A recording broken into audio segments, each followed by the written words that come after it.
Hello ವೀಕ್ಷಕರೇ, ನಮಸ್ಕಾರ. ತಮ್ಮೆಲ್ಲರಿಗೂ ಮತ್ತೊಮ್ಮೆ ಭಾಗ್ಯ ಟಿವಿಗೆ ಸುಸ್ವಾಗತ ಕೋರ್ತಾ ಇದ್ದೀವಿ. ಭಾಗ್ಯ ಮತ್ತು ಗಿರೀಶ್. ಸ್ನೇಹಿತರೆ, ಅನೇಕ ಬಗೆಯಾದಂಥ ಚಟ್ನಿನ ಮಾಡಿರ್ತೀವಿ.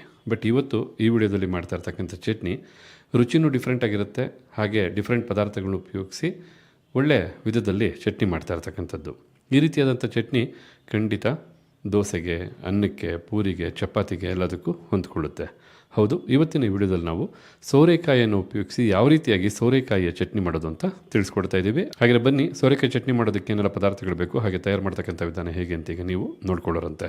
ಸೋರೆಕಾಯಿಯ ಚಟ್ನಿ ಮಾಡೋದಕ್ಕೋಸ್ಕರ ಮೊದಲಿಗೆ ಸೋರೆಕಾಯಿ 1/4 kg, ಈರುಳ್ಳಿ 1, ಒಣ ಕೊಬ್ಬರಿ ತುರಿ 4 ಟೇಬಲ್ ಸ್ಪೂನಷ್ಟು, ಒಣ ಮೆಣಸಿನಕಾಯಿ 4, ಕೊತ್ತಂಬರಿ ಸೊಪ್ಪು ಸ್ವಲ್ಪ, ಕರಿಬೇವಿನ ಸೊಪ್ಪು ಸ್ವಲ್ಪ, ಎಣ್ಣೆ 3 ಟೇಬಲ್ ಸ್ಪೂನಷ್ಟು, ಕಡಲೆಬೇಳೆ 1 ಟೇಬಲ್ ಸ್ಪೂನಷ್ಟು, ಉದ್ದಿನ ಬೇಳೆ 1 ಟೇಬಲ್ ಸ್ಪೂನಷ್ಟು, ಹುಣಸೆ ಹಣ್ಣು ಸ್ವಲ್ಪ, ಸಾಸಿವೆ ಸ್ವಲ್ಪ, ಇಂಗು ಚಿಟಿಕೆಯಷ್ಟು, ಕಡಲೆಬೇಳೆ 1 ಟೀ ಸ್ಪೂನಷ್ಟು, ಉದ್ದಿನ ಬೇಳೆ 1 ಟೀ ಸ್ಪೂನಷ್ಟು, ಉಪ್ಪು ರುಚಿಗೆ ತಕ್ಕಷ್ಟು. ಇದಿಷ್ಟು ಸೋರೆಕಾಯಿ ಚಟ್ನಿ ಮಾಡೋದಕ್ಕೆ ಬೇಕಾದಂಥ ಪದಾರ್ಥಗಳು. ಬನ್ನಿ ಈಗ ತಯಾರು ಮಾಡ್ತಕ್ಕಂಥ ವಿಧಾನ ಹೇಗೆ ಅಂತ ನೋಡ್ಕೊಳ್ಳೋರಂತೆ. ಮೊದಲಿಗೆ ಸ್ಟವ್ ಮೇಲೆ ಒಂದು ಫ್ರೈ ಪ್ಯಾನನ್ನು ಇಟ್ಟು ಪ್ಯಾನನ್ನು ಬಿಸಿ ಮಾಡ್ಕೋಬೇಕು. ಈಗ ಬಿಸಿಯಾದಂಥ ಪ್ಯಾನ್ಗೆ 1 ಟೇಬಲ್ ಸ್ಪೂನಷ್ಟು ಕಡಲೆಬೇಳೆ, ಹಾಗೆ 1 ಟೇಬಲ್ ಸ್ಪೂನಷ್ಟು ಉದ್ದಿನ ಬೇಳೆನೂ ಹಾಕಿ 2 ನಿಮಿಷಗಳ ಕಾಲ ಲೋ ಅಥವಾ ಮೀಡಿಯಂ ಫ್ಲೇಮ್ನಲ್ಲಿ ಹುರ್ಕೋಬೇಕಾಗತ್ತೆ. ಈಗಿಲ್ಲಿ 2 ನಿಮಿಷ ಲೋ ಟು ಮೀಡಿಯಂ ಫ್ಲೇಮ್ನಲ್ಲೇ ಇದನ್ನು ಚೆನ್ನಾಗಿ ಹುರಿದಾಯಿತು. ಈ ಅದಕ್ಕೆ ಇದನ್ನು ಹುರಿದಾದ ನಂತರ ಇದನ್ನು ಮಿಕ್ಸಿ ಜಾರ್ಗೆ ಹಾಕ್ಕೋಬೇಕಾಗತ್ತೆ.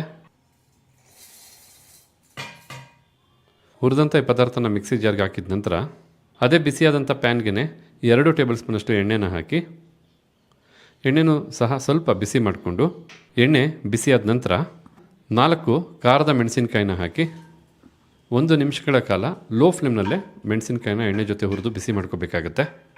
1 ನಿಮಿಷ ಲೋ ಫ್ಲೇಮ್ನಲ್ಲೇ ಒಣ ಮೆಣಸಿನಕಾಯಿನ ಹುರಿದಾದ ನಂತರ ಈ ರೀತಿ ಬಹಳ ಚಿಕ್ಕದಾಗಿ ಕಟ್ ಮಾಡೋದಂಥ 1 ಈರುಳ್ಳಿನ ಹಾಕಿ 1/4 kg ಸೋರೆಕಾಯಿನ ನೀಟಾಗಿ ಮೇಲೆ ಸಿಪ್ಪೆ ತೆಗೆದು ಈ ಒಂದು ಹದದಲ್ಲಿ ಸಣ್ಣಗೆ ಕಟ್ ಮಾಡಿ ಹಾಕ್ತಾ ಇರ್ತಕ್ಕಂಥದ್ದು. ಈಗ 1-2 ನಿಮಿಷಗಳ ಕಾಲ ಮೀಡಿಯಂ ಫ್ಲೇಮ್ನಲ್ಲೇ ಇದನ್ನೆಲ್ಲ ಫ್ರೈ ಮಾಡ್ಕೋಬೇಕಾಗತ್ತೆ. 2 ನಿಮಿಷಗಳ ಕಾಲ ಮೀಡಿಯಂ ಫ್ಲೇಮ್ನಲ್ಲೇ ಚೆನ್ನಾಗಿ ಬಿಸಿಯಾದಂಥ ಎಣ್ಣೆ ಜೊತೆ ಬೆರೆಸಿ ಎಲ್ಲ ಪದಾರ್ಥಗಳನ್ನು ಬಿಸಿ ಮಾಡಾಯಿತು. ಈ ಸಮಯದಲ್ಲಿ ಒಂದು ಲಿಡ್ಡನ್ನು ಕ್ಲೋಸ್ ಮಾಡಿ 5 ನಿಮಿಷಗಳ ಕಾಲ ಇದನ್ನೆಲ್ಲ ಬೇಯಿಸ್ಕೋಬೇಕಾಗತ್ತೆ ಬಿಸಿ ಮತ್ತು ಹಬೆನಲ್ಲಿ. ಈ ರೀತಿ ಬೇಯಿಸ್ಬೇಕಾದ್ರೆ ಫ್ಲೇಮನ್ನು ಲೋಗಿಟ್ಟು ಇದನ್ನು ಬೇಯಿಸಬೇಕು. 5 ನಿಮಿಷ ಬೇಯ್ತಕ್ಕಂಥ ಈ ಸಮಯದಲ್ಲಿ, ಅಂದರೆ 2.5 ನಿಮಿಷ ಆದಮೇಲೆ ಲಿಡ್ಡನ್ನು ತೆಗೆದು ಒಮ್ಮೆ ಮಿಕ್ಸ್ ಮಾಡಿ ಮತ್ತೆ ಉಳಿದಂಥ 2.5 ನಿಮಿಷ ಬೇಯಿಸ್ಕೊಂಡ್ರೆ ಸಾಕಾಗತ್ತೆ. 2.5 ನಿಮಿಷ ಚೆನ್ನಾಗಿ ಹಬೆನಲ್ಲಿ ಬೆಂದಿರ್ತಕ್ಕಂಥದ್ದು. ಈ ಸಮಯದಲ್ಲಿ ಲಿಡ್ಡನ್ನು ತೆಗೆದೊಮ್ಮೆ ಮಿಕ್ಸ್ ಮಾಡ್ಕೊಳ್ಳೋಣ. ಅದ್ರ ಮೂಲಕ ಇನ್ನೂ ಚೆನ್ನಾಗಿ ಬೇಯೋದಕ್ಕೆ ಹೆಲ್ಪ್ ಆಗುತ್ತೆ ಅಂಥೇಳಿ. ಈ ರೀತಿ ಮಿಕ್ಸ್ ಮಾಡಿ ಮತ್ತೆ ಲಿಡ್ಡನ್ನು ಮುಚ್ಚಿ ಉಳಿದಂಥ 2.5 ನಿಮಿಷ ಹಬೆನಲ್ಲೇ, ಅಂದರೆ ಲೋ ಫ್ಲೇಮ್ನಲ್ಲಿ ಬೇಯಿಸ್ಕೊಂಡ್ರೆ ಸಾಕಾಗುತ್ತೆ.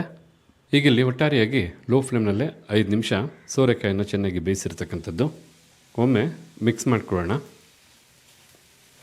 ಈಗಿಲ್ಲಿ ಈ ರೀತಿಯಾಗಿ ಇದನ್ನೆಲ್ಲ ಮಿಕ್ಸ್ ಮಾಡಿದ ನಂತರ ಫ್ಲೇಮನ್ನು ಆಫ್ ಮಾಡಿ ಈಗ ಬಿಸಿಯಾಗಿರ್ತಕ್ಕಂಥ ಈ ಪದಾರ್ಥಗಳ ಜೊತೆಗೇ 4 ಟೇಬಲ್ ಸ್ಪೂನಷ್ಟು ಒಣ ಕೊಬ್ಬರಿ ತುರಿನ ಹಾಕಿ, ಜೊತೆಗೆ ನೆಲ್ಲಿಕಾಯಿ ಗಾತ್ರದಷ್ಟು ಹುಣಸೆ ಹಣ್ಣು, ಜೊತೆಗೆ ರುಚಿಗೆ ತಕ್ಕಷ್ಟು ಉಪ್ಪು, ಸ್ವಲ್ಪ ಕೊತ್ತಂಬರಿ ಸೊಪ್ಪನ್ನು ಹಾಕಿ ಈಗ ಎಲ್ಲ ಪದಾರ್ಥಗಳು ಚೆನ್ನಾಗಿ ಸೋರೆಕಾಯಿ ಜೊತೆ ಬೆರೆಯೋ ಹಾಗೆ ಮಿಕ್ಸ್ ಮಾಡ್ಕೋಬೇಕಾಗತ್ತೆ. ಒಣ ಕೊಬ್ಬರಿ ತುರಿ ತುಂಬ ಚೆನ್ನಾಗಿ ಟೇಸ್ಟನ್ನು ಎನ್ಹಾನ್ಸ್ ಮಾಡುತ್ತೆ. ಇಲ್ಲಾಂದ್ರೆ ನೀವು ಬೇಕಿದ್ರೆ ತೆಂಗಿನಕಾಯಿ ತುರಿಯನ್ನು ಸಹ ಬಳಸ್ಬೋದು. ಎಲ್ಲ ಪದಾರ್ಥಗಳನ್ನು ಚೆನ್ನಾಗಿ ಮಿಕ್ಸ್ ಮಾಡಾದಮೇಲೆ ಸ್ವಲ್ಪ ತಣ್ಣಗಾಗೋಕ್ಕೆ ಬಿಡಬೇಕು. ತಣ್ಣಗಾದಮೇಲೆ ಮಿಕ್ಸಿ ಜಾರ್ಗೆ ಹಾಕಿ ಇದನ್ನು ಚಟ್ನಿ ವಿಧದಲ್ಲಿ ರುಬ್ಕೊಬೇಕಾಗತ್ತೆ. ಈಗ ಮಿಕ್ಸಿ ಜಾರ್ಲಿರ್ತಕ್ಕಂಥ 2 ಪದಾರ್ಥನ ಸ್ವಲ್ಪ ತರ್ತರಿಯಾಗಿ ಮೊದಲಿಗೆ ಪುಡಿ ಮಾಡ್ಕೋಬೇಕಾಗತ್ತೆ. ಮಿಕ್ಸಿ ಜಾರ್ಲಿದ್ದಂಥ ಪದಾರ್ಥನ ಈ ಒಂದು ಅದಕ್ಕೆ ತರ್ತರಿಯಾಗಿ ಪುಡಿ ಮಾಡಿದ್ದ ಈ ಸಂದರ್ಭದಲ್ಲಿ ಕಂಪ್ಲೀಟಾಗಿ ಹುರಿದಂಥ ಎಲ್ಲ ಪದಾರ್ಥನೂ ತಣ್ಣಗಾಗಿದೆ. ಈ ಪದಾರ್ಥನೆಲ್ಲ ಮಿಕ್ಸಿ ಜಾರ್ಗೆ ಹಾಕ್ಕೊಂಡು ಜನರಲ್ ಆಗಿ ನಾವು ಗಟ್ಟಿ ಚಟ್ನಿನ ಯಾವುದಕ್ಕೆ ರುಬ್ತೀವೋ ಆ ರೀತಿಯಾಗಿ ರುಬ್ಕೊಬೇಕು. ತಮಗೇನಾದ್ರು ಚಟ್ನಿ ತೆಳುಬೇಕಂದ್ರೆ ಸ್ವಲ್ಪ ಹೆಚ್ಚು ನೀರು ಹಾಕ್ಕೋಬೋದು. ನೋಡೋಣ ಚಟ್ನಿ ರುಬ್ಬಾದ ನಂತರ ಯಾವಾಗ ಬರುತ್ತೆ ಅಂತೇಳಿ. ತಣ್ಣಗಾದಂಥ ಎಲ್ಲ ಪದಾರ್ಥನ ಮಿಕ್ಸಿ ಜಾರ್ಗೆ ಹಾಕಾದ ನಂತರ ನೋಡಿಕೊಂಡು ತಮ್ಮ ಇಚ್ಛಾನುಸಾರ ನೀರನ್ನು ಹಾಕಿ ರುಬ್ಕೊಬೇಕಾಗತ್ತೆ. 90 ಭಾಗದಷ್ಟು ನುಣ್ಣಿಗೆ ರುಬ್ಬಾದ ನಂತರ ತಾವಿಲ್ಲಿ ನೋಡ್ತಾ ಇರ್ಬೋದು ಚಟ್ನಿ ಎಷ್ಟು ಚೆನ್ನಾಗಿ ಸಿದ್ಧವಾಗಿದೆ ಅಂತ. ಖಂಡಿತ ಚಟ್ನಿ ನೋಡೋದಕ್ಕಷ್ಟೇ ಅಲ್ಲ, ಒಳ್ಳೆ ಅರೋಮ ಬರ್ತಾ ಇದೆ. ಆ ಅರೋಮನೇ ತಿಳಿಸ್ತಾ ಇದೆ ಈ ಚಟ್ನಿಯ ರುಚಿ ಎಂಥದ್ದು ಅಂತ. ಮೊದಲೇ ಹೇಳಿದಾಗೆ ನಾವಿಲ್ಲಿ ಗಟ್ಟಿಯಾಗಿ ಚಟ್ನಿನ ತಯಾರು ಮಾಡಿರೋದು. ತಮ್ಮ ಇಚ್ಛಾನುಸಾರ ನೀವು ಯಾವೊಂದು ತಿಂಡಿಗೆ ಕಾಂಬಿನೇಷನ್ ಮಾಡ್ಕೊಳ್ತೀರಾ ಅದ್ರ ಪ್ರಕಾರ ನೀರನ್ನು ಬೆರೆಸಿ ಚಟ್ನಿ ಗಟ್ಟಿ ಅಥವಾ ತೆಳ್ಳಗೆ ಸಿದ್ಧ ಮಾಡ್ಕೋಬೋದು. ಈಗ ಈ ಚಟ್ನಿಗೆ ಬೇಕಾದಂಥ ಒಗ್ಗರಣೆ ಮಾಡೋದಕ್ಕೋಸ್ಕರ ಮತ್ತೊಂದು ಚಿಕ್ಕ ಕಡಾಯಿನ ಬಿಸಿ ಮಾಡ್ಕೊಳ್ತಾ ಇರ್ತಕ್ಕಂಥದ್ದು. ಬಿಸಿಯಾದಂಥ ಕಡಾಯಿಗೆ 1 ಟೇಬಲ್ ಸ್ಪೂನಷ್ಟು ಎಣ್ಣೆನ ಹಾಕಿ ಎಣ್ಣೆನ ಬಿಸಿ ಮಾಡ್ಕೋಬೇಕು. ಈಗ ಇಲ್ಲಿ ಎಣ್ಣೆ ಬಿಸಿಯಾಗಿದೆ. ಬಿಸಿಯಾದಂಥ ಎಣ್ಣೆಗೆ ಸ್ವಲ್ಪ ಸಾಸಿವೆನ ಹಾಕಿ